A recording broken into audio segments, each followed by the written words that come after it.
Buenas noches a todos y a todas. Sean bienvenidos y bienvenidas a esta conferencia, El país que recibe Enrique Peña Nieto, que será impartida por el maestro Arturo Sánchez Gutiérrez. Él es sociólogo egresado de la Universidad Autónoma Metropolitana y es maestro en estudios latinoamericanos, egresado de la Universidad de Oxford, Inglaterra, y candidato a doctor en ciencia política por la misma universidad. Ha sido profesor en la Universidad Autónoma Metropolitana, en la Universidad Nacional Autónoma de México y en el Instituto Tecnológico Autónomo de México. Las líneas de su investigación son sistema electoral, partidos políticos e instituciones democráticas, financiamiento y fiscalización de los partidos políticos, estudios latinoamericanos, historia política en México y desarrollo de las instituciones militares en México. Fue colaborador en el periódico El Financiero, consejero editorial de la sección nacional del periódico Reforma, colaborador en la revista Alcaldes de México y responsable de la columna Desde las Urnas a partir del 2011. Fue director ejecutivo de Prerrogativas y Partidos Políticos del Instituto Federal Electoral de 1996 a 2003. Fue consejero electoral del Instituto Federal del 2003 al 2006. Le damos un fuerte aplauso al maestro Arturo Sánchez. Gracias. Pues, ¿puedo hacer eso? Sí. ¿Cuánto tiempo?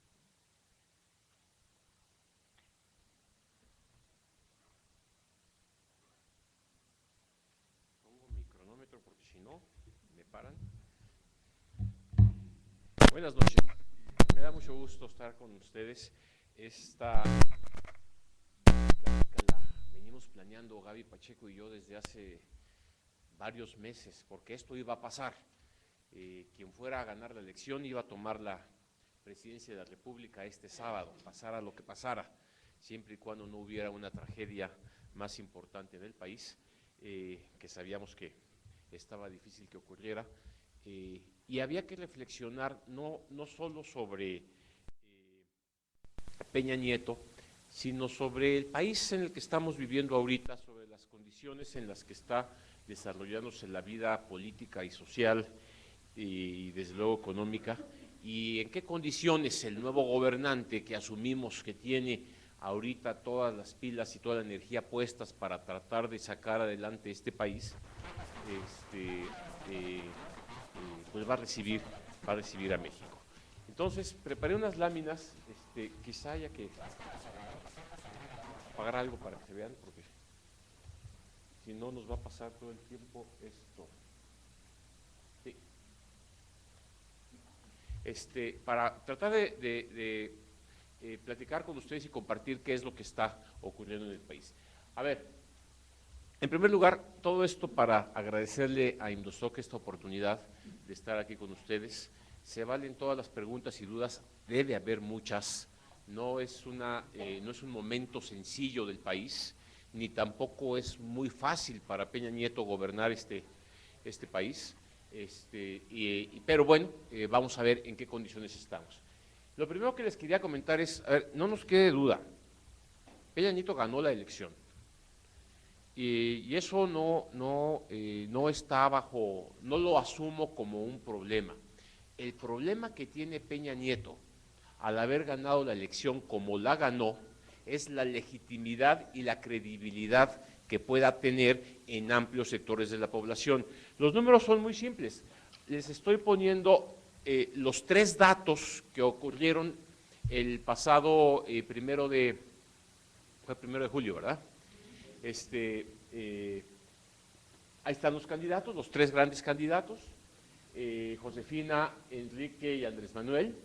Lo primero que hizo el IFE fue un conteo rápido, ¿recuerdan ustedes? Que nos lo dijo el presidente del IFE, Leonardo Valdés, el mismo día de la elección en la noche, que decía, bueno, pues no sabemos, apenas acaba de ocurrir, pero Josefina trajo entre 25.1 y 26.3, Enrique trajo entre 37.9 y 38.5 y Andrés Manuel entre 30.9 y 31.8.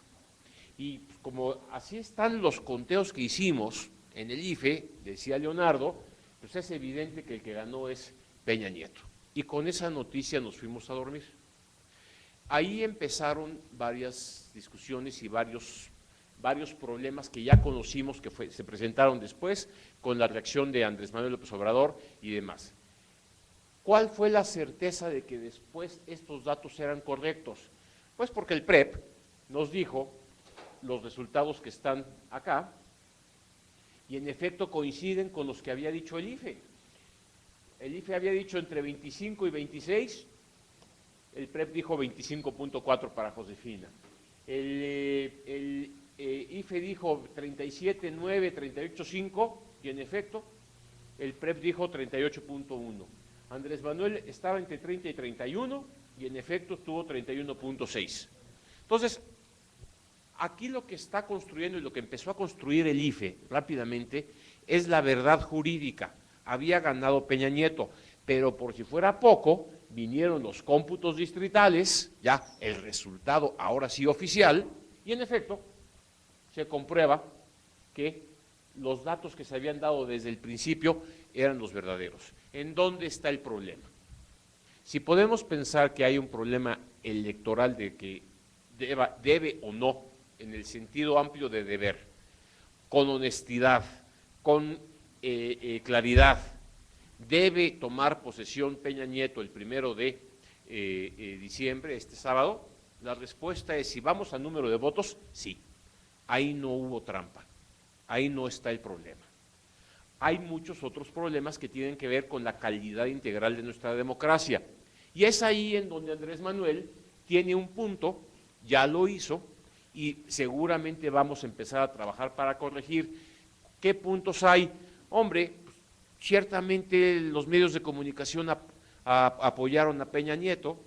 Hombre, ciertamente parece que gastaron y obtuvieron más dinero del que era legal obtener y gastar.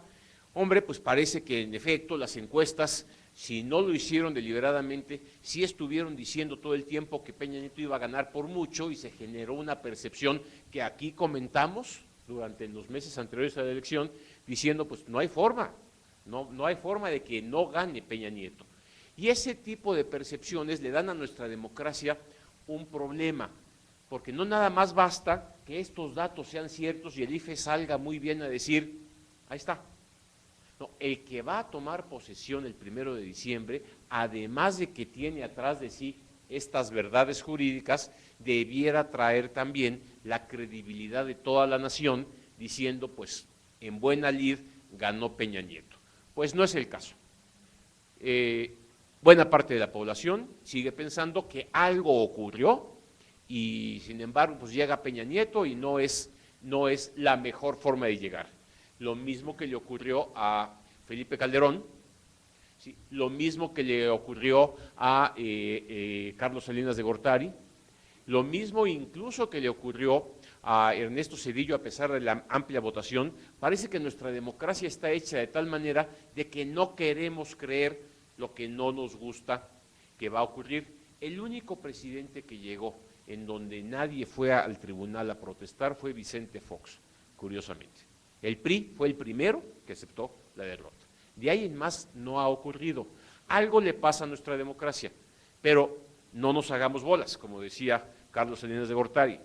Con estos datos queda muy claro que ganó Peña Nieto y va a gobernar el país 6 años.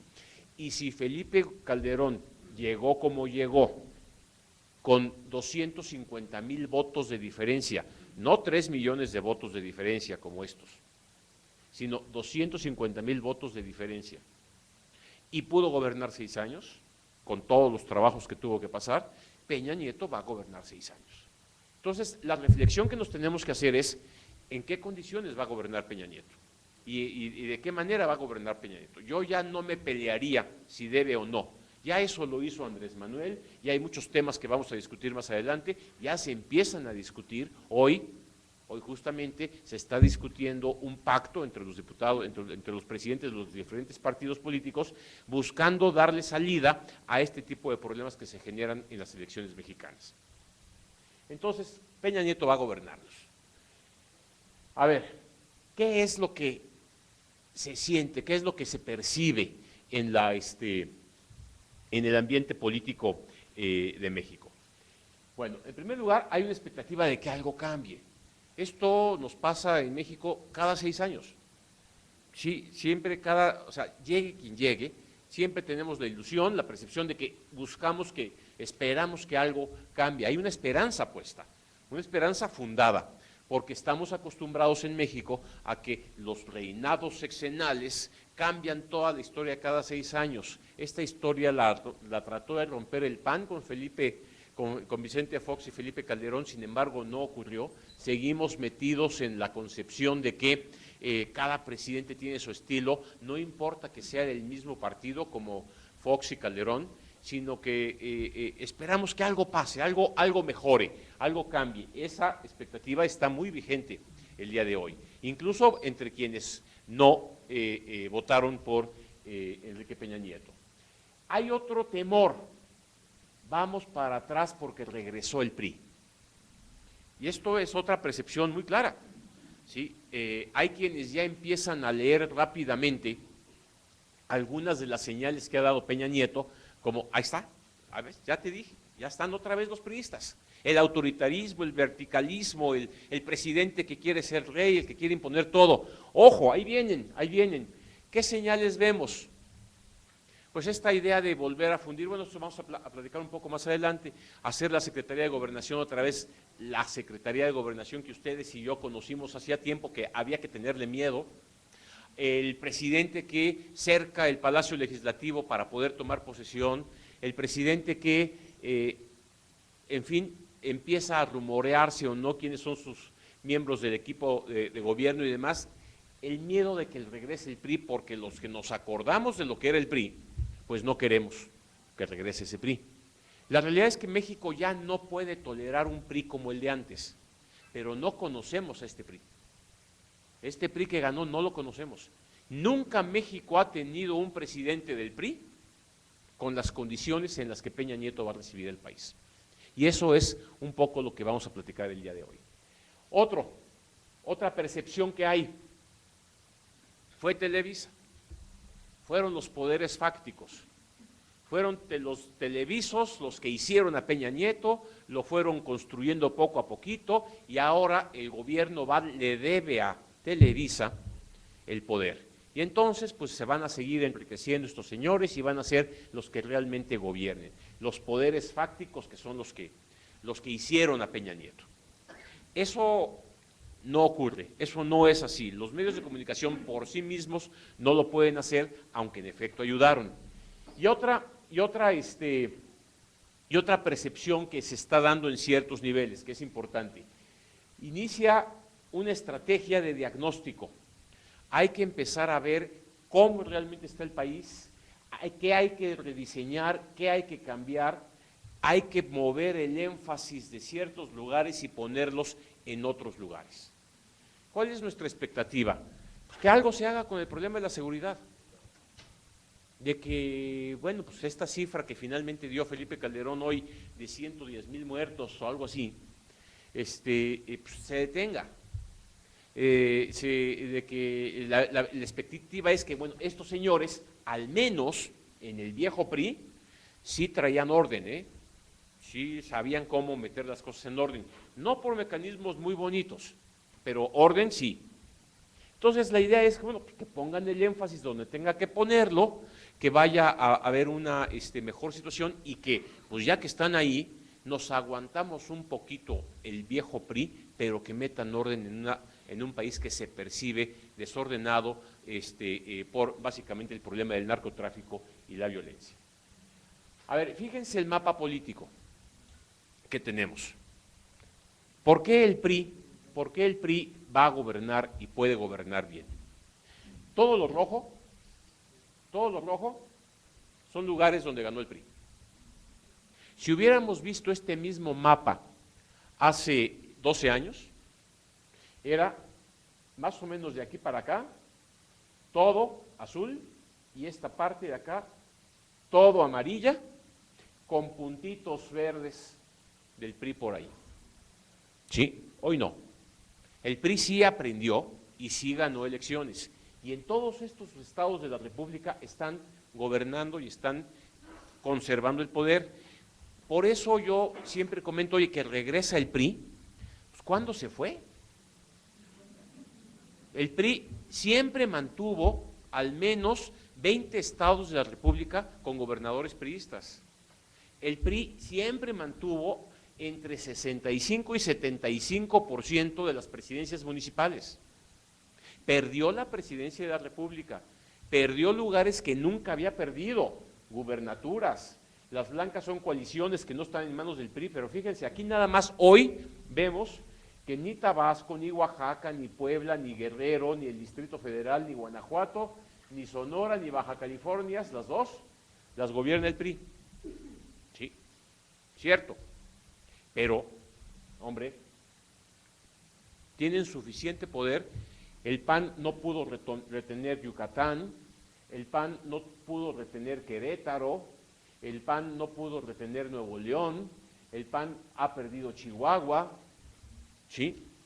Entonces, no es nada más esta idea de que regrese el PRI siempre ha estado, forma parte de nuestra cultura política, forma parte de las fuerzas reales que gobiernan este país, pero este es el mapa que le toca gobernar a Peña Nieto, y no está fácil gobernar sin tener esta zona, que es una zona muy complicada. Antes debiera haber sido completamente amarilla, menos Puebla, pero incluso Chiapas, que la ganó el PRI, sí, pero con un agente del Partido Verde Ecologista de México. Entonces, tenemos un México plural, y a Peña Nieto le toca recibir un país que, aunque pinta todo de priismo, ¿sí?, ningún presidente había recibido el país así, Zedillo, que fue el último presidente priista antes de Peña Nieto, ¿sí?, era prácticamente todo, menos Baja California y Chihuahua, PRI. Ahora Peña Nieto tiene que gobernar en un marco de pluralidad, pero fíjense ustedes, ese es el país. Ahora vean la Cámara de Diputados y la Cámara de Senadores. A ver, Miguel de la Madrid gana con 74% de la votación. Peña Nieto gana con el 38% de la votación. Sí, gana, se puede ganar con el 30% de la votación, siempre y cuando se hace el que más votos tienes. Pero Miguel de la Madrid gana con el 74% y vean cómo va para abajo la votación priista para presidente de la República. Aquí sube, de Zedillo 50 a 38%, el siguiente presidente del PRI. Pero vean los senadores, ¿sí? 64 senadores, el 100% de la Cámara de Senadores era del PRI para el señor Miguel de la Madrid. Y va bajando, y va bajando. Fox tuvo cuando más el 35% del Senado, ¿sí? Peña Nieto tiene el 42% del Senado. Por eso el Senado hoy le vota en contra las iniciativas que manda el presidente, ¿sí? Así de simple. Eso no le habría pasado ni a Miguel de la Madrid, ni a Carlos Salinas de Gortari, ni a Ernesto Zedillo.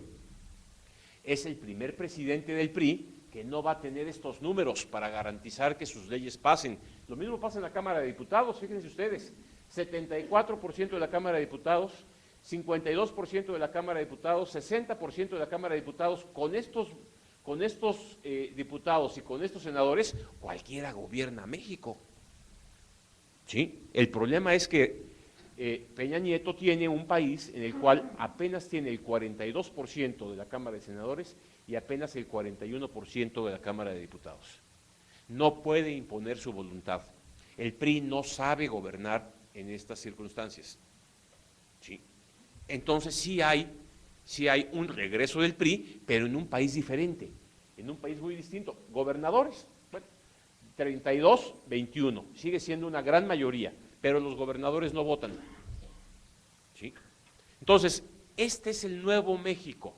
Cuando el mismo Peña Nieto nos dice, no se puede gobernar México a la antigüita, se está refiriendo a esta realidad. El problema y la pregunta es, ¿tiene Peña Nieto la habilidad política para construir acuerdos en estas circunstancias?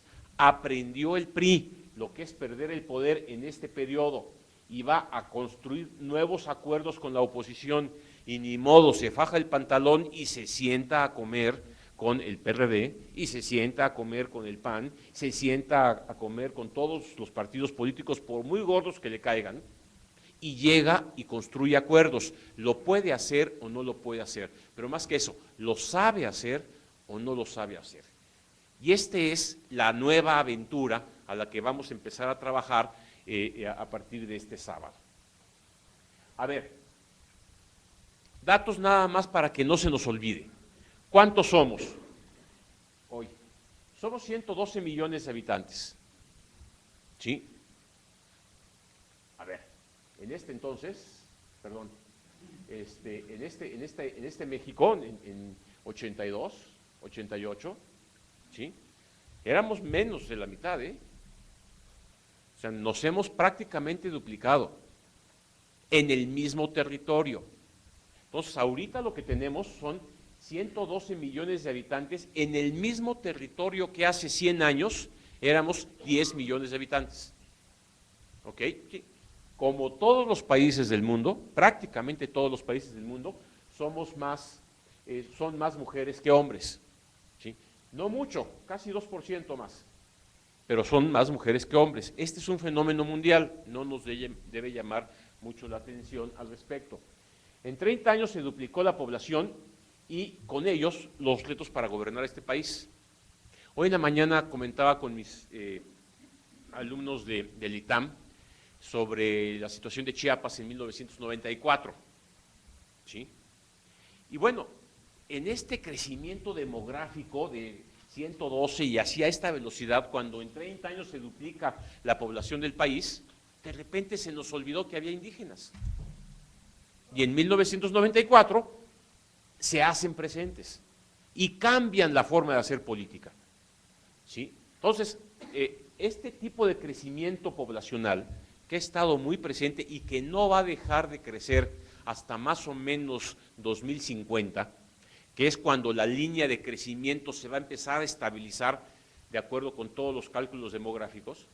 Sí, bueno, este país que está creciendo sigue dándonos más y más y más sorpresas. Y es este México que va a empezar a gobernarse este sábado con un panorama completamente distinto. 29.7 millones de jóvenes entre 15 y 29 años. ¿Sí? La fuerza productiva más importante. Entre 15 y 29 años, los jóvenes entre universitarios, estudiantes, trabajadores, drogadictos, ¿sí? Parranderos, alcohólicos, ¿sí? Productivos, no productivos, bueno, ahí tenemos casi 30 millones de mexicanos. Pero de los 112, 10 millones son adultos mayores. Este es un dato muy importante, porque México tendría que haberse ido preparando año con año, con año, con año, para que cuando llegáramos a ser, o llegaran a ser adultos mayores, tantos como somos ahora, ¿sí?, la sociedad los pudiera acoger, recibir y seguir protegiendo. Y hoy nos enteramos que el Seguro Social está en crisis y no tiene para pagar pensiones. Y al ISSSTE le pasa más o menos lo mismo y demás. Este es un reto que tiene que enfrentar quien gobierne México. Ya se está enfrentando. Hay 52 millones de pobres. A ver, Arturo, ¿la mitad? Sí, ¿por qué? Porque si medimos la pobreza con base en los criterios del INEGI, un pobre es algún ciudadano que le falta o que tiene alguna carencia en una o dos de las variables que define el INEGI.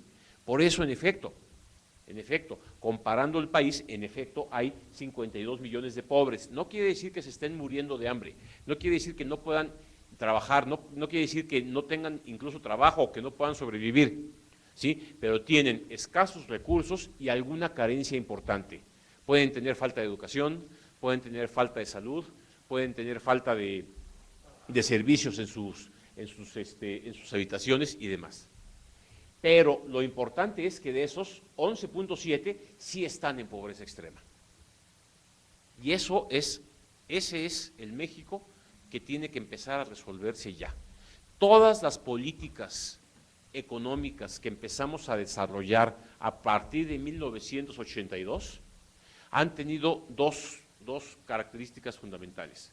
Número uno, ¿sí? Todo en el marco del neoliberalismo, ¿sí? Han preferido que sean las fuerzas del mercado más que los subsidios quien marquen el desarrollo de la economía. Y han sido exitosas. Nuestra economía ha crecido. Pero para solventar y enfrentar el problema de la pobreza, se tienen que hacer cada vez más y más inversiones cuando el país no tiene forma todavía de equilibrar el dinero que se requiere para sacar a toda esta gente de la pobreza, al mismo tiempo que generar más riqueza. Y ese es el típico desequilibrio que estamos justamente viviendo el día de hoy. Mi apuesta es que México puede salir para adelante justamente a partir de este año, y esto es lo que vamos a estar comentando. Bien, vean la línea de crecimiento de los jóvenes. ¿Sí? Vean la línea de crecimiento de los jóvenes. Somos un país joven. Cuando se habla del bono demográfico que tiene Felipe Calderón y que va a tener Peña Nieto, se refieren a esto. Tenemos una población que sigue creciendo en términos del número de jóvenes y que es en donde está la mayor capacidad productiva. El problema es qué políticas desarrollar para llevar a que esto se vuelva realmente mayor riqueza para el país. Vamos con otros temas. Déjenme ahora recorrer algunos temas generales que son los que va a enfrentar el presidente Peña Nieto. La cultura, ¿sí? Fíjense lo que tenemos que gastar en cultura anualmente. En 2007 se gastaban 7,823 millones de pesos en la cultura. En 2007, hoy se gastan 15,000 millones de pesos en cultura, en promoción de la cultura. ¿Cuál es la crítica? O sea, ¿está muy mal nuestro sistema cultural o qué es lo que está pasando? Porque fíjense las cantidades, el presidente Felipe Calderón en efecto incrementó sustancialmente este gasto, ¿sí? Aquí es en donde el problema del uso de los recursos se vuelve muy importante y es lo que se le va a reclamar históricamente a Felipe Calderón y se le va a exigir a Peña Nieto. No bastan los números, hay que ser eficiente en el gasto. Y ese es el nuevo reto que tiene el nuevo presidente. Lo que hizo Felipe Calderón fue conseguir recursos y ponerlos en donde los tenía que poner para que el desarrollo cultural, en términos educativos, en términos de todos tipos, creciera. El problema es hacerlo con eficiencia. Y ese es el reto fundamental al cual se va a enfrentar Peña Nieto, ¿sí? Hay que mantener la infraestructura cultural, hay que estimular la producción de creadores de arte y de cultura, hay que fomentar el turismo cultural, hay que fortalecer la presencia de la cultura de México en el ámbito internacional. En fin, hay mucho que hacer en este marco. Y este es el primer ejemplo porque nos puede parecer no importante. Nos puede parecer, bueno, es el lujo de los museos y demás. No. O sea, lo que México está viviendo cuando decimos de que hay esta cantidad de jóvenes en estas edades, es que si no les damos a estos muchachos un marco cultural nacional, algo que los identifique con su pueblo, con su México, con sus países, con sus raíces, y eso es desarrollo cultural, si no los integramos ahí, nuestro México pierde identidad, y pierde identidad en muchos sentidos, de hecho ya la hemos perdido, en muchos aspectos, y esa es una batalla que no se puede relegar. El reto es hacerlo correctamente de ahora en adelante, bueno, hacerlo con más eficiencia. El presidente Calderón no lo hizo mal, pero hay que ser más eficientes y ese es el reto fundamental. Vamos a otro tema. Fíjense ustedes, si nos bajamos ya del mundo de la cultura y nos vamos a los municipios en particular, fíjense ustedes cómo estamos divididos. Todos sabemos que tenemos en el país 32 entidades federativas, 31 estados y un distrito federal. Sí, y todos sabemos las capitales de los estados y demás. Nada más que el país está dividido en 2,441 municipios y 16 delegaciones por los del Distrito Federal. Y de estos solamente en Oaxaca hay 570, mientras que en Baja California hay solamente 5. ¿Sí? Bueno, ¿Qué es lo que ocurre con este tipo de problemas? Cuando tenemos una población dividida municipalmente, cada una con su presidente municipal, a veces de partidos diferentes en el mismo estado, normalmente con partidos diferentes en el mismo estado, con una pluralidad diversa, con un territorio, como ustedes conocen el mapa de Oaxaca, que históricamente se tuvo que dividir tanto para tener 570 municipios diferentes en Oaxaca, mientras que en otros lados de la República, como Baja California, pues no es la bronca. En Baja California Sur, prácticamente desierto, apenas 5 municipios. Bueno, este tipo de problemática de cómo funcionan nos permiten ahora medir cómo funcionan y cómo se desarrollan los municipios en el país, porque recuerden, civismo número 1 en primaria, la unidad básica de organización del pueblo mexicano es el municipio libre, ¿sí? A mí me preguntan, bueno, ¿y por qué la gente se preocupa tanto con los presidentes municipales y demás? Pues porque es su autoridad inmediata, es con quien la gente convive. El presidente municipal es el que va a construir o no, o pavimentar o no, la calle en donde vivo, ¿sí? O va a dar facilidades de tránsito o no, en fin, es el presidente municipal. El presidente de la República es una autoridad muy grande, muy lejana, no me manda a mí directamente, el presidente municipal sí. Y hay que fortalecer la vida municipal, por eso se le destinan, fíjense ustedes, 482,155 millones de pesos. Una gran cantidad de dinero, ¿eh? Sí, y ahí está el reto fundamental. Ahora, ¿esto se gasta eficientemente? La respuesta es no.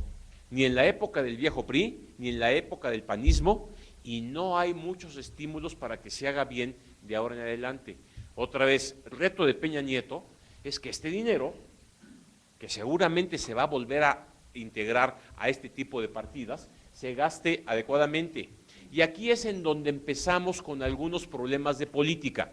Fíjense ustedes, se acaba de votar una ley muy importante, que es la Ley General de la Contabilidad Gubernamental. ¿Qué dijo el presidente Fox después de toda esta bronca del endeudamiento de los estados en el norte y demás? Hay que meter orden. Y para que metamos orden, la contabilidad de todo mundo tiene que ser la misma. Ya basta de que los gobernadores de los estados tienen su propia contabilidad y llevan sus cuentas a su manera y nadie sabemos en qué se gasta el dinero. No, vamos a hacer las reglas claras. Todo el mundo vamos a gastar el dinero de la misma manera, las mismas partidas, y señores gobernadores y presidentes municipales se suman a la administración pública federal y todos nos vamos a poner de acuerdo. Ay, si no cumples, de 2 a 7 años de cárcel, para los alcaldes. ¿Qué es lo que está pasando? Pues hay que reorganizarnos y hay que meter a personas que no estaban acostumbradas a rendir cuentas, porque normalmente no tienen dinero, a meterse a administrar su dinero de una manera distinta y rendirle cuentas a la federación, nada más que a cambio de que si no lo haces bien, viene la cárcel. Oye, qué bien, por un lado vas a meter orden, sí, pero qué mal por otro lado, porque en este sexenio murieron por cuestiones de delincuencia organizada 34 alcaldes, porque así como el municipio libre es la unidad básica de nuestra organización política, también es la más vulnerable. ¿Sí? Y es ahí en donde tenemos la contradicción. ¿Por qué me voy al municipio? Porque de nada sirve decir lo que nos va a decir hoy en la noche a las 9 Felipe Calderón en su mensaje de despedida, o lo que nos va a decir el señor Peña Nieto dentro de un año en su informe de gobierno, que las cifras macroeconómicas del país están bien. Sí, la economía mexicana está bien, es sana, la deuda es manejable, estamos creciendo. No, el problema es cada uno de estos municipios chiquititos, en donde ahí está el verdadero problema de la cotidianidad económica de México. A nivel nacional tenemos estabilidad, pero pregúntenle al presidente municipal de donde les gusta, de San Felipe Torres Mochas, en Guanajuato, si le alcanza para resolver el problema que se generó cuando no llovió en quién sabe qué parte y no creció el maíz. Y entonces ya la gente está pidiendo trabajo y no hay recursos para dar trabajo. Bien, vamos a otro tema, y esto lo vinculo con el problema que más aqueja a México el día de hoy y que seguramente será el centro de la problemática que no debe dejar dormir, esperemos, a Peña Nieto en estos últimos días antes de ser presidente de la República: la seguridad. Sí, la seguridad. A ver, hay varios debates que están presentes en materia de seguridad. Y los debates tienen que ver con cosas como, por ejemplo, si hizo bien Felipe Calderón o no en enfrentar al crimen organizado como lo hizo, si estaba bien la decisión, pero la estrategia no fue la correcta, si estaba bien todo, pero se corrompió al interior de la propia organismos de seguridad la estrategia y se infiltró el narcotráfico, tanto en el ejército como en la marina, como en las policías y demás. Seguramente hay muchas cosas que se hicieron mal. Vamos por un momento a ver hacia adelante. Ciertamente hay miles de muertos, miles de muertos. Nadie me ha dado una tablita que me diga, bueno, de estos 60,000 o 100,000 muertos, tantos eran delincuentes, tantos eran personas que no tenían nada que ver y fueron pérdidas colaterales, tantos eran producto de la guerra entre los propios narcos, tantos eran militares, tantos eran policías y demás. Alguien deberá hacer esa tabla en algún momento para darnos claridad de la gravedad del número de muertos. Pero ustedes y yo coincidimos en que, así sea un gran delincuente, es una persona. Y, bueno, debiéramos tener y contar con mecanismos para resolver este tipo de problemas de otra forma. No los tenemos, de ahí partió Felipe Calderón e inició una guerra. Bueno, entonces, a ver, ¿qué estrategia va a tener Peña Nieto para combatir el crimen organizado? Que no se ha ido. Esos amigos o enemigos no ni bajan ni suben la guardia porque hay cambio de gobierno, ni porque hay elecciones en Estados Unidos. Ellos siguen actuando tal cual, con sus propios intereses. Y eso es lo lamentable. ¿Qué nos va a decir Peña Nieto ahí? ¿Hasta dónde va a seguir la presencia de los militares? ¿Por qué le tenemos a veces miedo a que los militares en las calles, como se dice de repente en algunos noticiarios? Eso está bien, la gente lo acepta o no lo acepta, lo va a mantener Peña Nieto. El mismo Andrés Manuel López Obrador tuvo que decir que si él ganaba la presidencia de la República no sacaría al ejército de las calles, porque sabe perfectamente el tamaño del problema que estamos viviendo. Hay que tender a sacarlo, ¿sí? Pero ¿cómo y con qué estrategia? Esa es quizá la pregunta más difícil para cualquier analista, pero sobre todo para Peña Nieto, ¿sí? Seguramente está pensando o estaba pensando en este problema, un mando único policial, porque imagínense que además tenemos dividida la policía en los 2,445 municipios que existen, y cada municipio tiene su policía y cada presidente municipal se encarga de pelearse con su propia policía para combatir el narco. Pues por eso había que hacer la Policía Federal y por eso había que mandar el ejército bajo un mando más nacional. ¿Qué es el momento de hacer una sola policía que unifique todo y que pueda darse direcciones claras? ¿Esa va a ser la estrategia o no? Felipe Calderón, Vicente Fox y Felipe Calderón optaron por un camino distinto.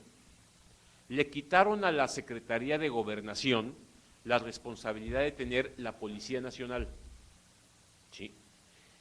Enrique Peña Nieto propuso, regresémosle a la Secretaría de Gobernación la policía y desaparezcamos esa Secretaría de Seguridad Pública que ya se probó que no sirve para nada.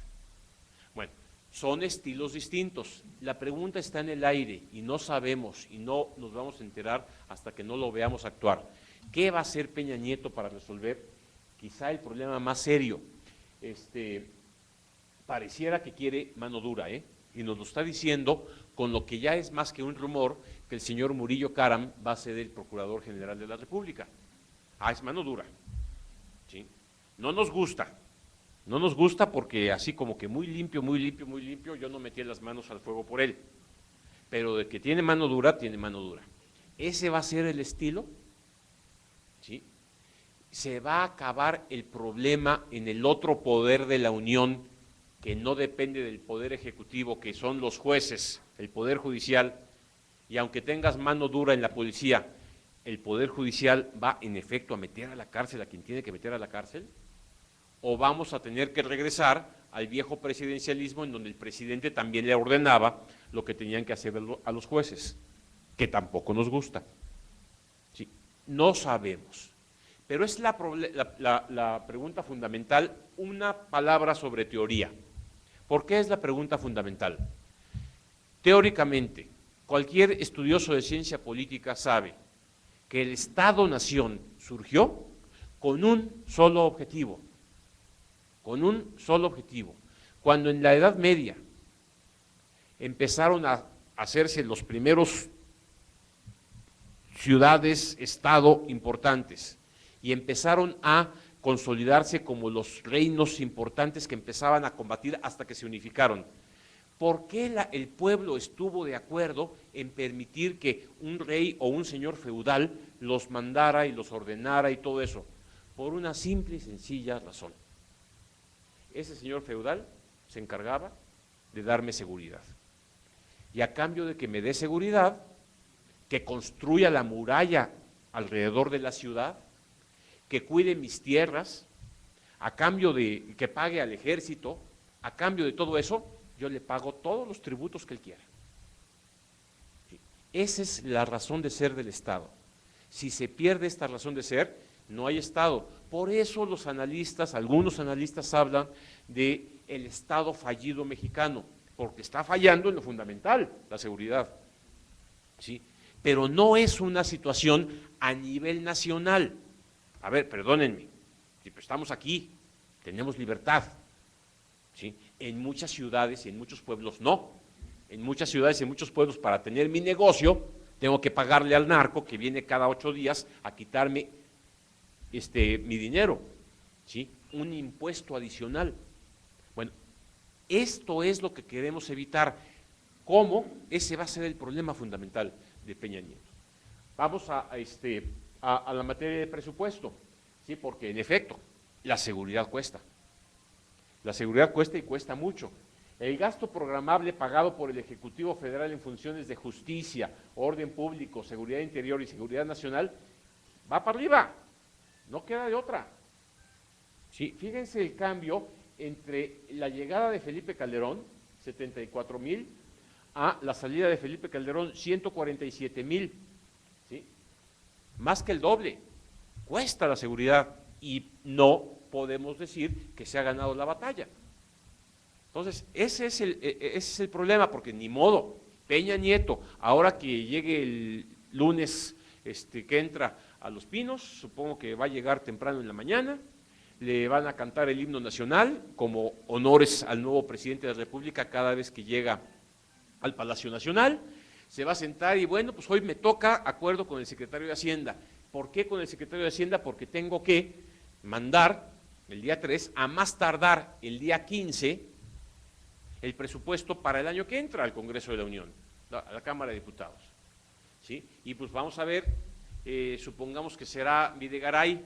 A ver, señor Videgaray, secretario de Hacienda, ¿cómo vamos a mandar el presupuesto a la Cámara de Diputados? Pues mire, señor presidente, ¿se acuerda que usted había prometido construir quién sabe cuántas cosas en toda la República y en su campaña dijo que íbamos a hacer quién sabe cuántas cosas y así ganamos las elecciones y firmamos quién sabe cuántos compromisos en la campaña? Pues ¿sabe qué? Este año no vamos a poder. ¿Por qué? Porque nos tenemos que gastar esto en seguridad. No, lo que pasa es que Felipe gastaba muy mal el dinero. No, señor presidente. Sí. No, hay que gastar dinero en seguridad. Y hay que gastar dinero en municipios. Y hay que gastar dinero en educación. Y no tenemos nueva riqueza que nos permita, y se nos está yendo un dineral en seguridad. Y bueno, ni modo, va a haber que hacerlo. A ver, por eso, precisamente porque Peña Nieto no es ningún tonto y se da cuenta de que las cosas vienen complicadas y está viendo el país, fíjense que ya dejé de hablar del PRI, ya no es un problema del PRI, Este es un problema de la concepción de gobierno. El PRI le sirvió a Peña Nieto para llegar al poder. Ahora tiene que gobernar con él y con los demás partidos. Pero el problema ahorita es cómo va a organizar su gobierno. Y por eso tuvimos un paquete de iniciativas muy interesantes en estos últimos 2 meses. ¿Sí? La Secretaría de Gobernación. ¿Qué pensó Peña Nieto? Mano dura. A ver, PRI, vente para acá. Partido Verde, vente para acá. Vamos a pasar una ley en la Cámara de Diputados y en la Cámara de Senadores, en donde vamos a reorganizar el gobierno. Desaparecemos a la Secretaría de la Seguridad Pública, desaparecemos la Secretaría de la Función Pública, hacemos una comisión anticorrupción, le damos a la Secretaría de Gobernación el poder que nunca debió haber perdido, dice Peña Nieto, en contra de lo que pensaron los panistas.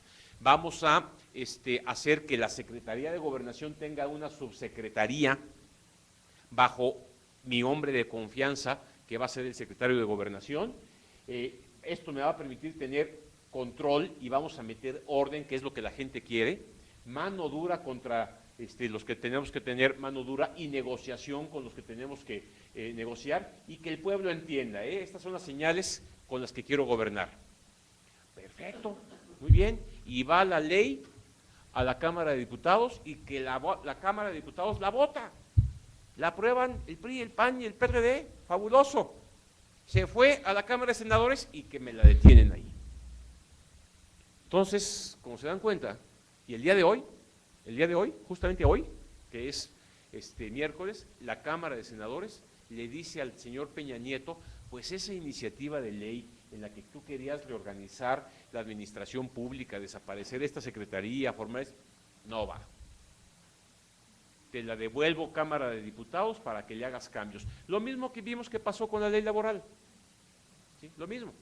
Te la devuelvo. Oye, pero me urge que la saques hoy porque ya mañana anuncio mi gabinete y yo quiero ya tener. Pues no.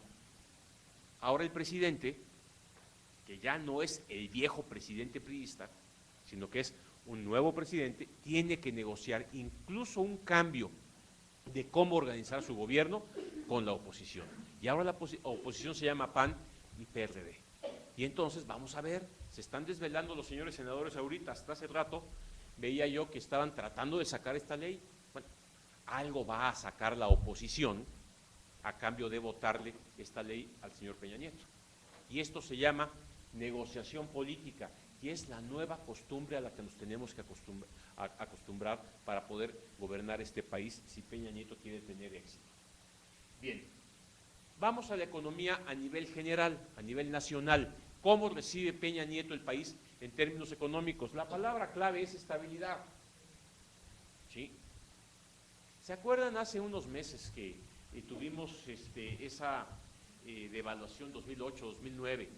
En donde se nos fue el peso por arriba, el dólar por arriba de los 10 pesos, pero de repente llegaba a 12, 12.50 y nos acordábamos, los que nos acordamos de esos largos años del peso a 12.50, y luego chispas, se nos empezó a subir más a 13, 13.50 y se nos fue hasta 14 y feria. ¿Sí? Y hoy está otra vez en 13, 13 y feria, y más o menos a veces baja a 12 centavos, a veces vuelve a subir. ¿Sí? Y eso en un plazo de 10 años se llama estabilidad. Punto. El éxito de Carlos Salinas de Gortari al final de su gobierno había logrado bajar la inflación a 28%. Inflación en México durante los últimos 15 años, 4, 4.5, 5, 5.1, 3.9, etcétera. Eso se llama estabilidad. ¿Sí?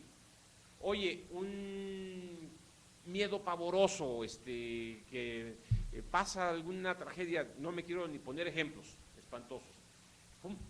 Se van los capitales del país. Hombre, tenemos 159.795 millones de dólares en las reservas internacionales, como nunca las hayamos tenido. La economía aguanta una fuga de capitales moderada sin ningún problema, sin tener que devaluar. Eso se llama estabilidad. ¿Sí? Hombre, traemos superávit en la balanza de pagos, hay disciplina en el gasto, la deuda pública está controlada. ¿Qué le puede pedir México a su economía? Seguir así. Además, Brasil está perdiendo ímpetu, estamos recobrando liderazgo en América Latina, estamos empezando a tener más acercamiento con otros países, incluso con China. Brasil está teniendo problemas con China. Bueno, ¿qué más queremos? Nuestra economía va bien y estamos creciendo. Pero, ¿sí? No tenemos inversión en donde la tenemos que tener, ciencia, tecnología, investigación. Ese montón de muchachos que están heredando el país, no le estamos dando la educación científica, tecnológica y demás que les permitiría generar más riqueza en adelante. ¿No? Hombre, no hay nuevos negocios. Estamos bebiendo Starbucks, no estamos bebiendo café de Chiapas. ¿Sí? Hombre, hay una infraestructura en telecomunicaciones atrasadísima.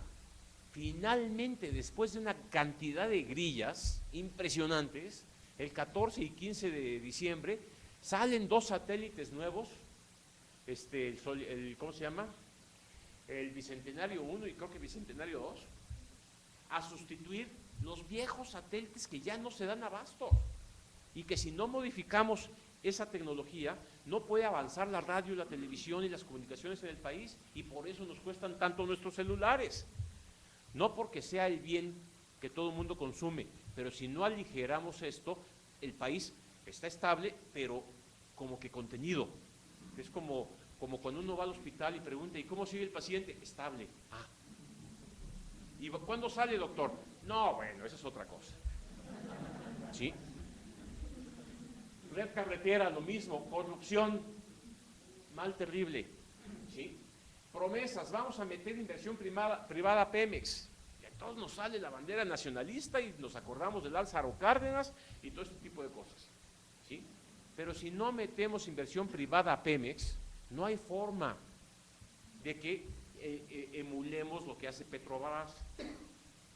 ¿Quiere decir que vamos a perder el petróleo? No. Vamos a ver si Peña Nieto tiene la habilidad política para negociar cada uno de estos cambios que se requieren para que nuestra economía genere la riqueza que se requiere. Esa es la pregunta. Haberse lanzado a decir inversión privada en Pemex era una apuesta feroz.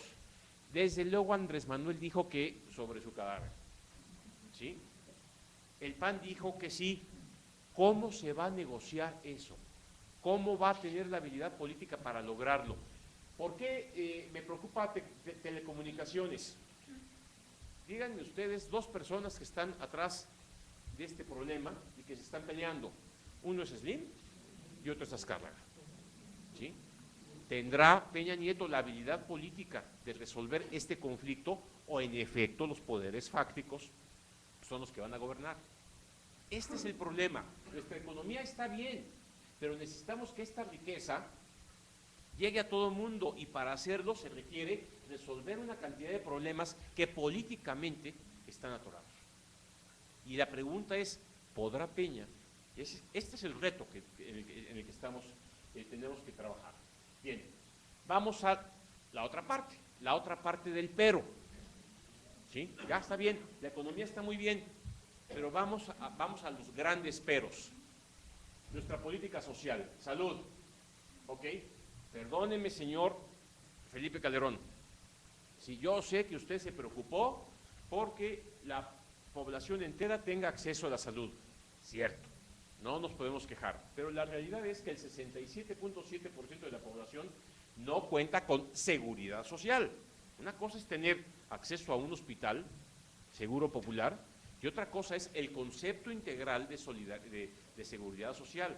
Para estar en el seguro social y todo lo que eso significa, tengo que tener un trabajo. Y hay mucha gente que no tiene trabajo. Punto. Así de simple. ¿Ok? Se reconoce que el seguro popular y el seguro médico para una nueva generación contribuyeron a que el rezago fuera menor. Sí, palomita para el señor Felipe Calderón, sin duda alguna, sin duda alguna. Pero esto no quiere decir que esté resuelto el problema. Está, lo que vamos a decir ahorita, porque yo tendría que haber puesto aquí, la calidad del servicio. ¿Sí? modo, no es nada más poder ir al doctor, el problema es que el doctor me cure, en efecto. Y ese es el reto de nuestra política social.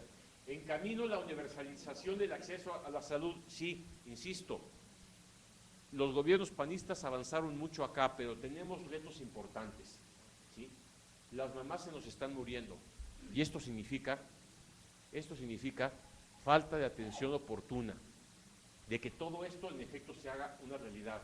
Y tenemos a los niños más obesos del mundo, y tenemos el problema de la diabetes, ¿sí? Entonces, no es nada más hacer hospitales y formar doctores, es enfrentar integralmente el problema en materia de salud. Ahora vamos al problema de la educación, ¿sí? Tenemos rezago educativo que se redujo de una manera importante, en efecto, y le echo una porra aquí a mi amigo, que en paz descanse, Alonso Lujambio, porque su trabajo no se vio, pero sí logró echar para arriba una gran cantidad de iniciativas que se habían estado conformando en los últimos años panistas, y logró en efecto reducir fuertemente la población infantil que no tenía acceso a la educación. Eso está sin duda como un gran logro, ¿sí? Años de escolaridad, tenemos ya 8.6, segundo de secundaria, ya podemos empezar a pensar que se le empieza a ver algún viso de salida al acceso a la educación. Ya el promedio es que los niños van a la escuela 8.6 años. Bien, vamos, no es la solución, pero hombre, la calidad de la educación, ese es el problema, ¿sí? Hay un chisme que me encanta que está circulando en estos días, me fascina. Dicen que van a poner al señor Emilio Choaifet como secretario de Educación Pública. Me encanta el chisme. ¿Sabe de educación? Algo, sí fue secretario de Educación en algún estado de la República, en el Estado de México, en algún momento, algo sabe, sí, perfecto. Pero lo que más me gusta es que es el enemigo político número 1 de la señora Elvester Gordillo. Entonces, si ese chisme se concreta, quiere decir que el presidente Enrique Peña Nieto, pues está buscando enfrentar políticamente este problema a partir de hacer algo con el sindicato. Como se dan cuenta, no es nada más buenos maestros, hay un problema político atrás, y el problema de la maestra es un problema serio, porque hoy es la maestra, pero ustedes y yo nos acordamos del profesor Jongitud Barrios, y nos acordábamos antes de otros líderes sindicales, y era la misma historia, ¿sí? Finalmente el CENTE es el sindicato más grande de América Latina, y que sirve incluso para formar un partido político como es Nueva Alianza. Este es un problema político serio, y esto está atorando la calidad de la educación, ¿sí? Y en efecto, con lo que se quedó en el bolsillo mi amigo Alonso Lujambio, que lo echó para adelante, es, bueno, ya avanzamos un poquito, pero ahora la gente no está yendo a la preparatoria de las universidades, no nos da para subir hasta allá. Y ese es el otro reto educativo importante. Salir de secundaria con esta calidad de la educación sigue siendo muy pobre educación para México. Y ese es el reto. ¿Qué va a hacer Peña Nieto? Así recibe el país. Vamos a la otra parte de la política social, la vivienda. Pisos firmes. A ver, créanme, sí, fue un gran avance de la política de Felipe Calderón en toda lo de la estrategia de pisos firmes, porque eso traía como consecuencia no nada más el piso firme y no dormir sobre la tierra, eso implicaba mejoras en higiene, mejoras en organización de la casa, mejoras en muchos sentidos, incluso en seguridad. Pues el piso firme sí fue un avance importante en materia de vivienda, pero el 15% de la población, más o menos 17 millones, carece de calidad en la vivienda integralmente. ¿Qué quiere decir esto? Sí, hay menos personas que viven en pisos de tierras, teníamos 15% y ahora son el 4.8%, ¿sí? Pero todavía no tienen agua, luz, drenaje, como debieran tener. Con todo y todo se avanzó del 44% de hace 12 años al 19% en este año, ¿sí? Pero la gente sigue viviendo hacinada en las zonas más pobres del país. No hay agua entubada y drenaje como debe haber. ¿Sí? De nada te sirve el piso firme si no tienes un baño al que le puedas jalar la cadena. La falta de higiene se vuelve un problema de salud permanente. No hay servicios y esto se traduce en poco bienestar. Y esto es lo que finalmente nos genera una preocupación mayor.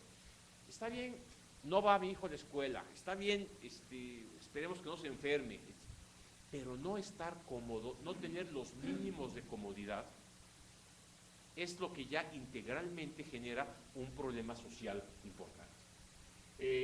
Bueno, vamos al tema más complicado, la alimentación. Casi el 25% de la población tiene algún tipo de carencia en materia de alimentación. No de nutrición, ese es más grave. ¿Sí? Una cosa es tener un problema de no nutrirme adecuadamente y otro es tener un problema de que no tengo que comer. ¿Sí? Y de alguna manera, casi el 25% de la población tiene alguna carencia importante de alimentación. Este es un indicador relacionado con el poder adquisitivo. Aquí sí es un problema de pobreza. Aquí sí es un problema de que no me alcanza el dinero para comprar. ¿Saben ustedes que hay muchos más pobres en las ciudades que en el campo? Por una simple y sencilla razón. La ciudad aísla. Salud. La ciudad aísla. La ciudad genera violencia. La ciudad genera pobreza en efecto, las gentes que no tienen ni dónde dormir generan niños de la calle. En el campo, la solución social a este tipo de problema es distinta. Es completamente distinta. Ahí no se muere la gente de hambre. Comen muy mal, pero no se mueren de hambre. En las ciudades sí. En las ciudades sí hay un problema más serio. Bueno, esto sí es un problema y hay retos importantes. Así recibe el país Peña Nieto, insisto, esto es lo que queríamos hablar. Estos son los retos que tiene que recibir Peña Nieto. Felipe y Fox y Zedillo también, ¿sí? Pero estamos ante una nueva etapa con un nuevo presidente que emana del PRI. Esto se fue para atrás. Sí. A ver, vamos a otro nivel de problemas. Ya hablamos de la política social, ya hablamos de todo este tipo de retos, ahora vamos a otro tipo de problemas.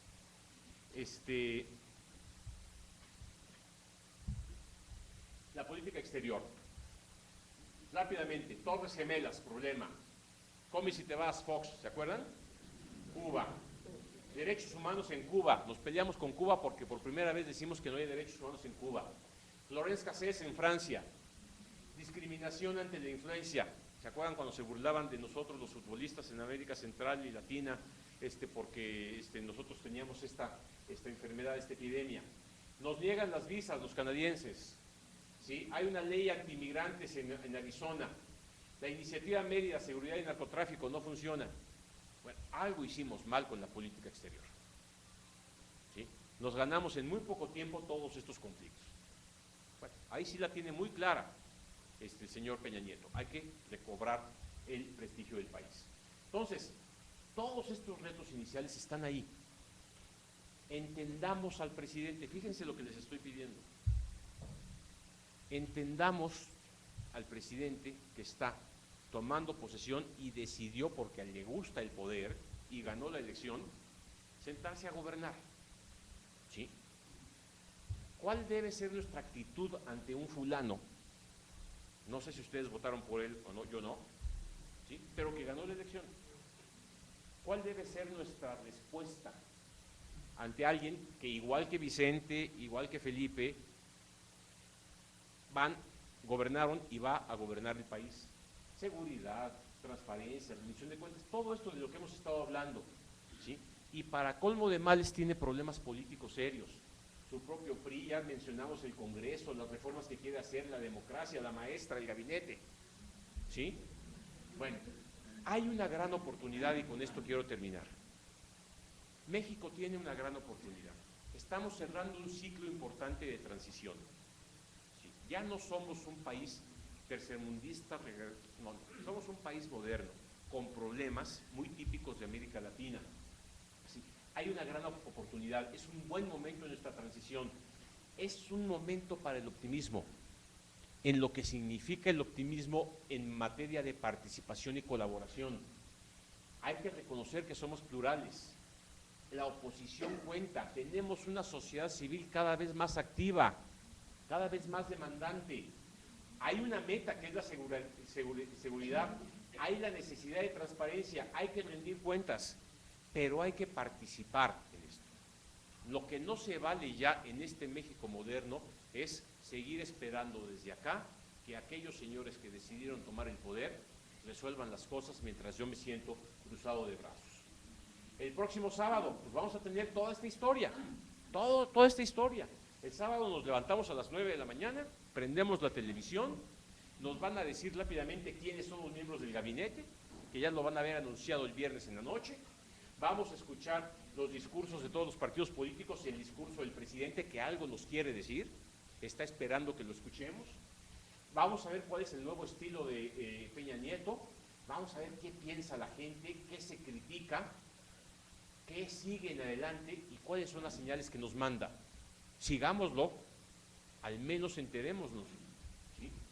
Una reflexión, si queremos cambiar para que esto se mueva, si hay un proyecto, evaluémoslo, si hay una esperanza, ¿sí?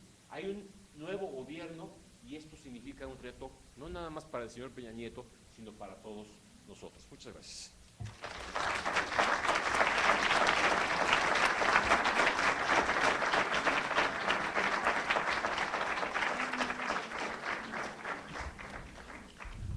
Tenemos tiempo para hacer algunas preguntas.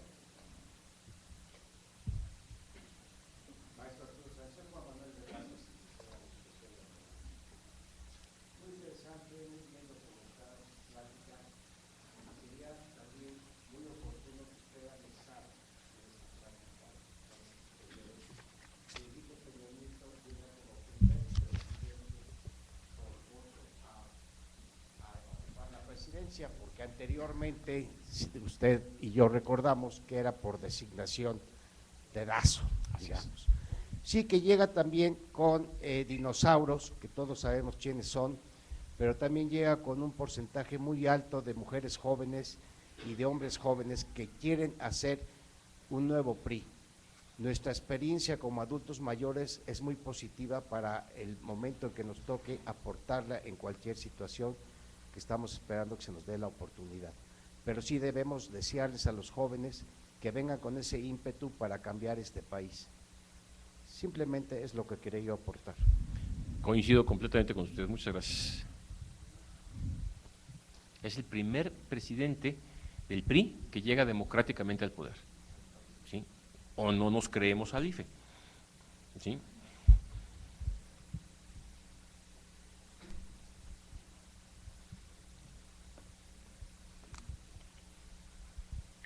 ¿Cuál será el pensamiento o la idea de Enrique Peña Nieto acerca de la relación Iglesia-Estado?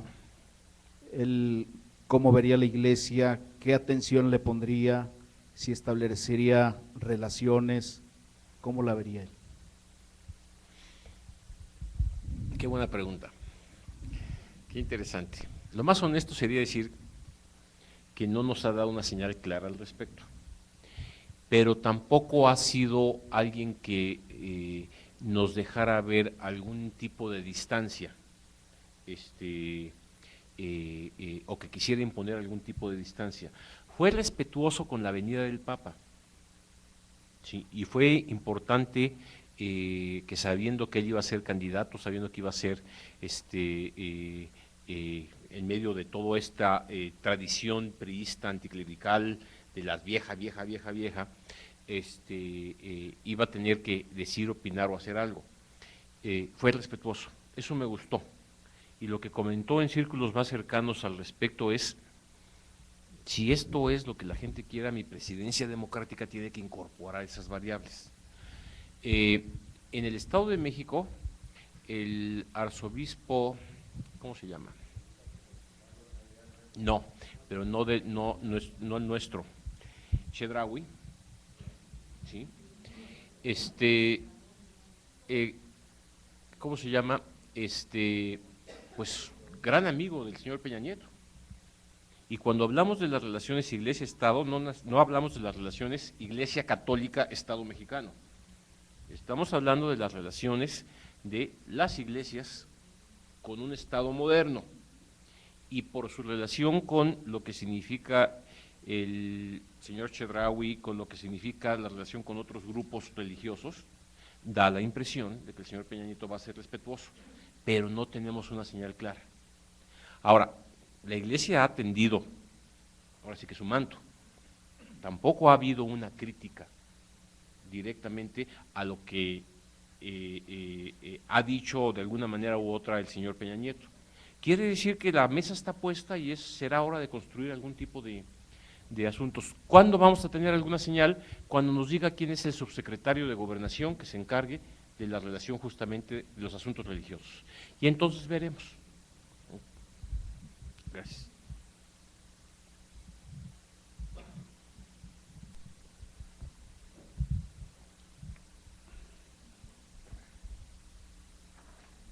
Bien, maestro Arturo, mi nombre es Hugo Arellano y represento Cáritas Arquidiócesis de México. En las campañas, en el tiempo que hubo las campañas para presidente, hubo ciertos rumores acerca de qué influencia había en relación con Salinas de Gortari, y que surgió una cierta incertidumbre, por lo cual muchos de los mexicanos no votamos a favor de Peña Nieto. ¿Qué de cierto hay en ese vínculo entre Salinas y Peña Nieto? ¿Y qué favorable puede ser eso para México o desfavorable? A ver, varias cosas. Primero, Claudia Ruiz Massieu, es factible que sea miembro del gabinete de Peña Nieto en la Secretaría de Turismo. Eso dicen los chismes. ¿Eso significa que la sobrina del señor Salinas de Gortari va a ser miembro del gabinete? Podría ser. Si fuera a ser la secretaria de Gobernación, entonces sí me preocupaba. Pero no es el caso. Estoy seguro, absolutamente seguro, que si el señor Carlos Salinas de Gortari llama por teléfono a cualquier hora, o pide una cita a cualquier hora, o invita al señor presidente a su casa cualquier día, van a platicar y van a conversar y van a tener las mejores de las relaciones posibles. No le va a pasar como le pasó con Ernesto Zedillo, que metió a la cárcel a su hermano. No, ahí hay buena relación. La pregunta atrás de lo que usted me comenta es si el que verdaderamente va a gobernar es Carlos Salinas de Gortari o Peña Nieto. Carlos Salinas de Gortari no sabe manejar, no supo manejar incluso el poder hacia el final de su sexenio en condiciones mucho más sólidas del poder del PRI que las que tiene hoy Peña Nieto. ¿Por qué? Carlos Salinas de Gortari le estalló Chiapas el 1 de enero del último año de su gobierno. Asesinaron al candidato que él había seleccionado para la presidencia de la República. Se le cayó la economía durante todo el periodo y elige a Zedillo como el candidato porque no le quedaba de otra, ¿sí? Ese Salinas es el que recordamos como lo tenebroso, como lo difícil, como lo que no queremos que regrese, ¿sí? Pero no se nos olvide Solidaridad, no se nos olvide la reforma al PRI que hace en su gobierno, no se nos olvide que Salinas de Gortari crea el IFE, no se nos olvide que finalmente Carlos Salinas de Gortari es, avanzando hacia el libre comercio, el presidente que nos pone en cierta modernización. Entonces, ¿cuál es el temor que tenemos? Yo creo que atrás de la pregunta está este temor a que en efecto regresen las viejas prácticas engañosas, como sí las hizo Carlos Salinas de Gortari, y que no queremos que regresen. Yo creo que aunque Carlos Salinas de Gortari tuviera mucho poder y le pidiera a Peña Nieto que hiciera ciertas cosas así, pues ya vemos, no pueden pasar la primera ley que querían para organizar su gobierno. Y es lo que está ahorita, mientras estamos platicando, discutiendo el Senado. Entonces, Carlos Salinas de Gortari, que tenía un gran operador político que se llamaba Manuel Camacho, Sí. Sabe también perfectamente de que son tiempos de negociar. Si lo que va a tener Peña Nieto de Carlos Salinas de Gortari es su inteligencia, bienvenida. Porque si algo tenía Carlos Salinas de Gortari era ser un tipo brillante. Entonces, hay como muchos fantasmas atrás de estos nombres y de estas posibles influencias, pero de que es una gente con la que Enrique Peña Nieto puede hablar, sin duda alguna. Hay que medir si esa influencia se vuelve positiva o negativa. Por lo pronto, y no soy muy dado a eso, por lo pronto les doy un voto de confianza, por lo pronto. Pero eso se puede caer el domingo, pero por lo pronto vamos a ver qué pueden hacer estos hombres.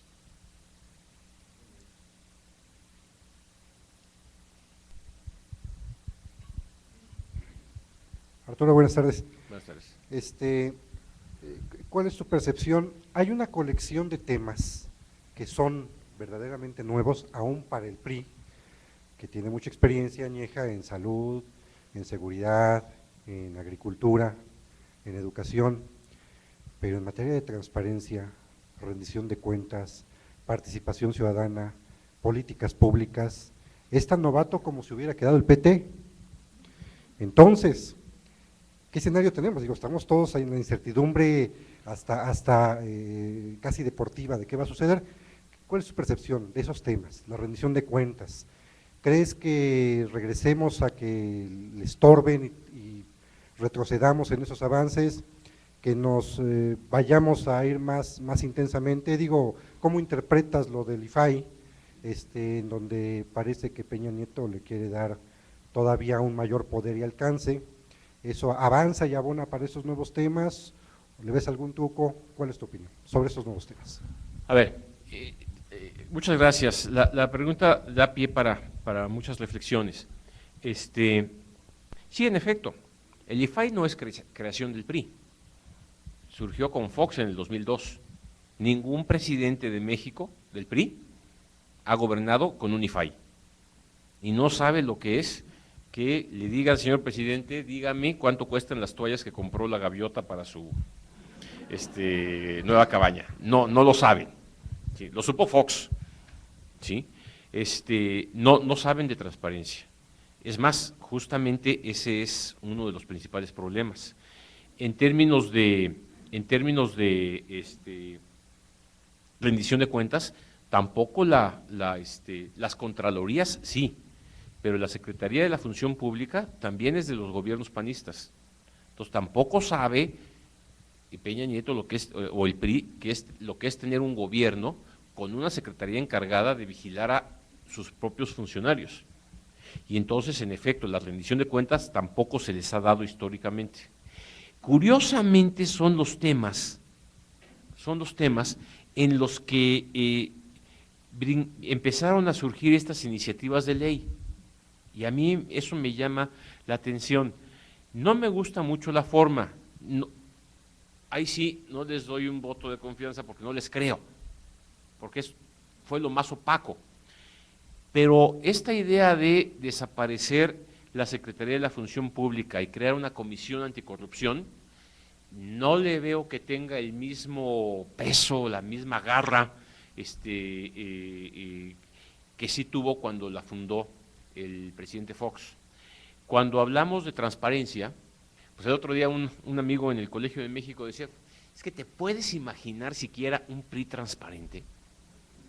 Es como que eso es algo como una contradicción.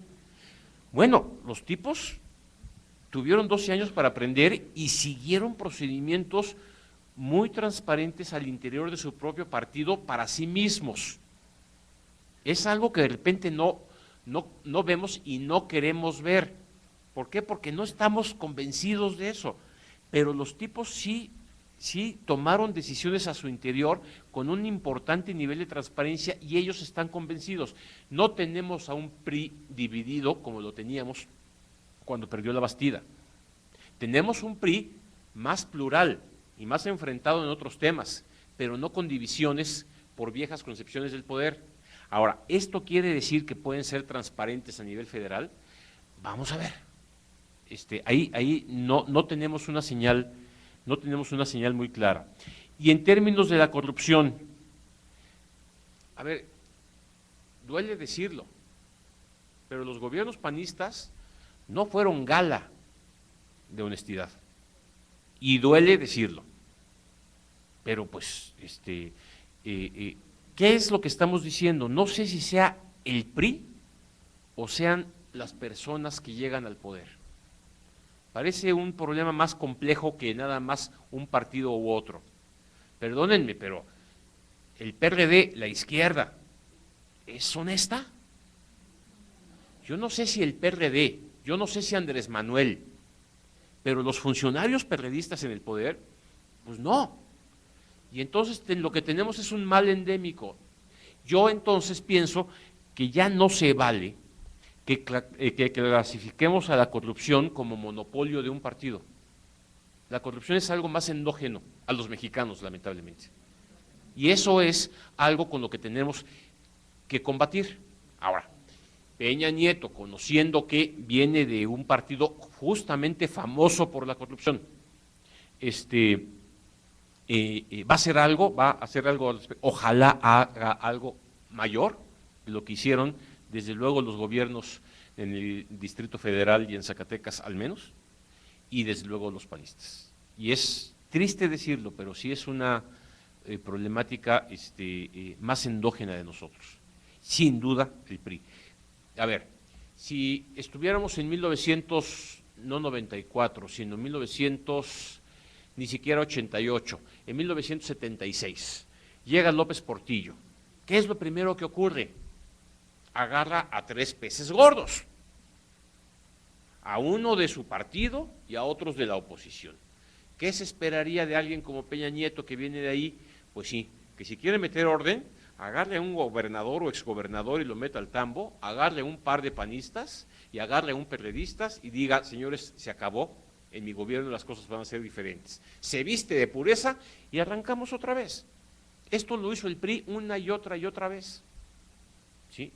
Hasta que se politizó, hasta que se metió a la cárcel a la Quina por ser enemigo de Carlos Salinas de Gortari, hasta que se metió a la cárcel al hermano del presidente por ser enemigo del presidente Ernesto Zedillo. No, si lo que queríamos era ir en contra de la corrupción, había que hacer muchas más cosas, se dejaron de hacer. Ojalá algo ocurra, no nada más con estos casos ejemplares de meter a alguien importante a la cárcel, eso no sirve de nada. Hay que construir algo distinto, y la señal es una comisión. Cuando teníamos una Secretaría de Estado, no les creo. Ese es mi sentir. Hola, buenas noches.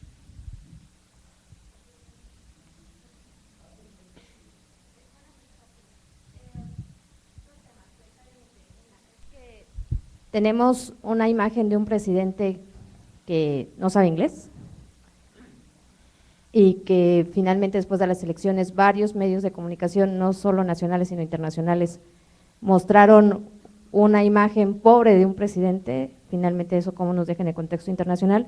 Y prioritariamente, por otro lado, hoy tenemos un Enrique Peña Nieto que llega en un mundo en el que las redes sociales y la influencia de los jóvenes mueve muchísima información. Digo, antes era muy sencillo controlar N cantidad de formas, e incluso de auditarlas o de prohibirlas.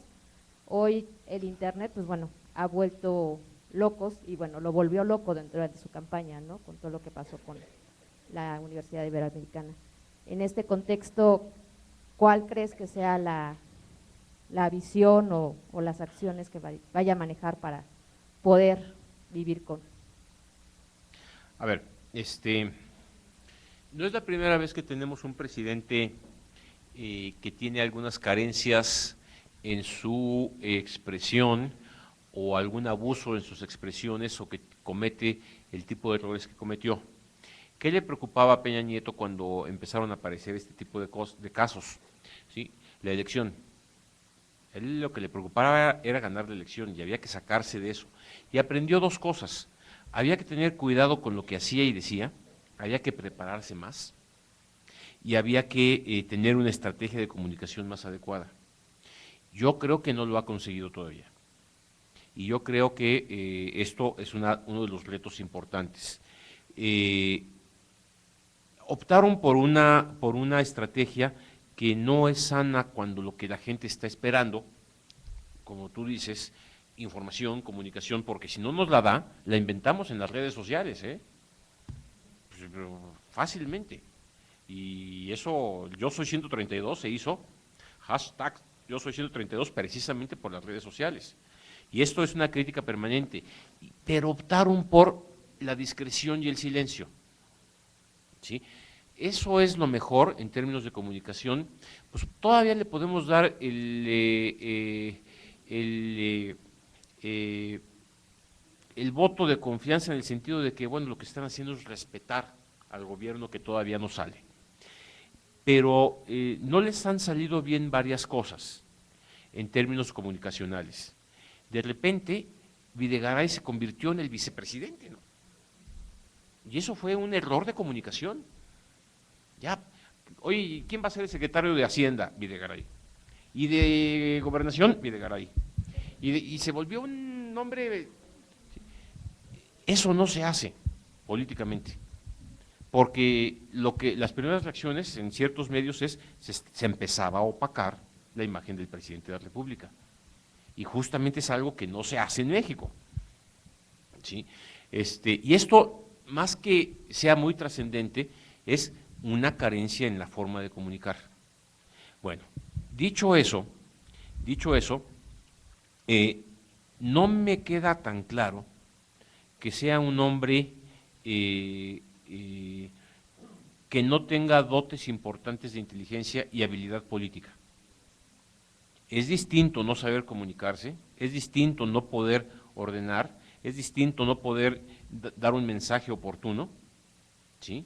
Es distinto equivocarse en la campaña, siempre con su mano así, a la hora de hablar, o repetir varias veces la misma palabra, siendo un político que ya tiene 6 años de experiencia en el gobierno en el Estado de México y demás, a no tener habilidad política, a no tener capacidad de diseño. Lo que sí estamos viendo es que sabe conformar equipos, sabe vincularse con diferentes grupos, sabe negociar y está buscando negociar, tiene que aprender a negociar en este México, ¿sí? Y es inteligente, sin duda. Pero para ser presidente de México se necesita mucho más que eso. Y esa que tú mencionas es una carencia importante que vamos a ver cómo la resuelven, que por cierto no fue nada más de él, otros presidentes han tenido el mismo tipo de problemas. ¿Sí? Claro, ¿a qué los que nos acordamos, qué discursos nos gustaría oír? Hombre, pues el señor López Portillo, con esa retórica elegante, con su conocimiento de la historia, que sabía hacer un discurso y convencernos de que los banqueros eran lo peor en el país y que saliéramos a aplaudirles para nacionalizar la banca. De eso ya no hay. De eso ahorita no hay. Y entonces, pues vamos a ver cómo resuelven este tipo de problemas de comunicación. Y si vamos a problemas de comunicación, pues cuéntenme a mí. Si hubiéramos tenido en el IFE en el 2006 una mejor estrategia de comunicación, habríamos tenido muchos menos problemas. Comunicar en un México como este es cada vez más difícil precisamente por lo que dices. Las redes sociales generan verdades que ya después echarlas para atrás se vuelven muy complicadas.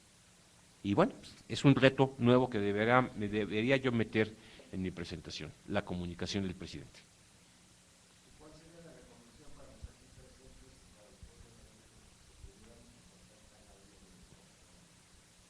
A ver, hoy en la mañana con mis alumnos del ITAM, les decía, voy a hacer uso de mi autoridad como maestro, cosa que no puedo hacer con ustedes, ¿sí? Pero la tarea es, y el lunes, lo primero que vamos a gastar, la primera media hora de clase, es yo autoritariamente, sin esperar manos levantadas, voy a poner el dedo y dime qué dijo el presidente, y dime quién es el secretario de esto, y dime, lo que ya no puede ser es que no nos enteremos, que se nos vaya el sábado sin saber qué pasó, que nos esperemos a oír a Carmen Aristegui el lunes, a que nos cuente su versión de la verdad de lo que fue la toma de posesión. Eso es lo que ya no se vale para empezar. Y lo que nos genere y lo que nos genere de reflexión la voz del presidente, los nombres que vamos a ver, pues hombre, echémosle una repasada, discutamos, intercambiamos puntos de vista. Yo es a lo que me refería con lo que puede ser nuestra participación. Si alguno de ustedes es político y está en un partido político, tiene mucho más que hacer, ¿sí?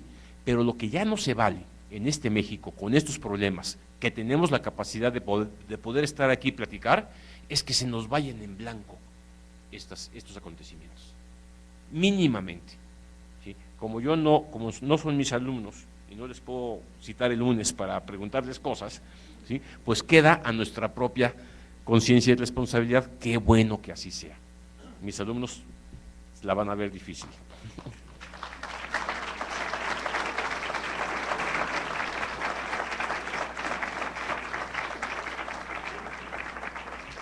Agradecemos al maestro Arturo Sánchez por esta riqueza que nos ha compartido. Sabemos que tiene una agenda muy apretada y nuevamente le reiteramos nuestro agradecimiento, nuestro gran cariño por la amistad que nos une con él y le brindamos un fuerte aplauso como despedida.